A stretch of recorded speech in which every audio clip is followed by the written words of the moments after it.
Ruben Salazar was a pioneering Mexican-American journalist and martyr for the Chicano movement, praised for its journalistic integrity that brought a voice to Mexican-American communities throughout the 60s.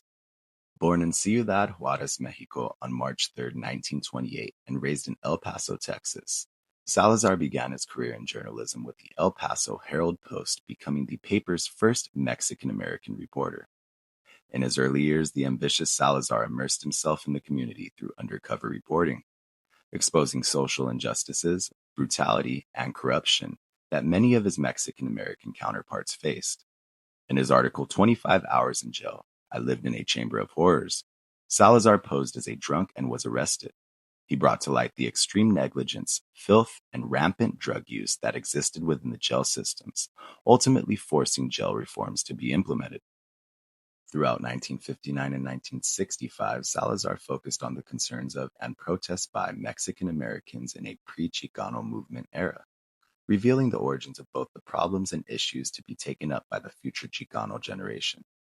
Focusing on the issues, Braceros programs created for both domestic Mexican American farm workers and the Braceros themselves, as well as education and its relationship to Mexican Americans, as many Anglos only saw the primary value of Mexican Americans as cheap manual labor and unteachable due to what they considered cultural deficiencies and intellectual underdevelopment. In 1965, Salazar began to cover foreign issues such as the U.S. intervention in the Dominican Republic and the Vietnam War. One article stood out in particular: the story of Private Jimmy L. Williams, who was killed in Vietnam at age 19.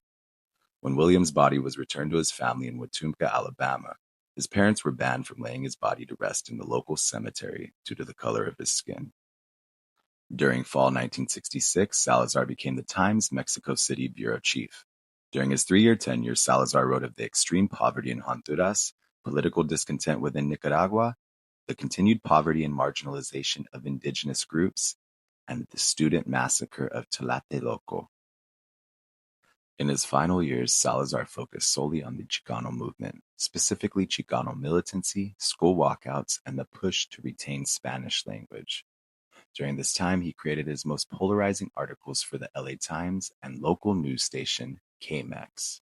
On August 29, 1970, Ruben Salazar was at the Silver Dollar Cafe, taking a break from his coverage of the National Chicano Moratorium, when he was unexpectedly struck in the head by a sheriff's gas canister, ultimately causing his untimely death.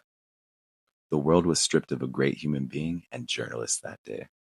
May his memory live on.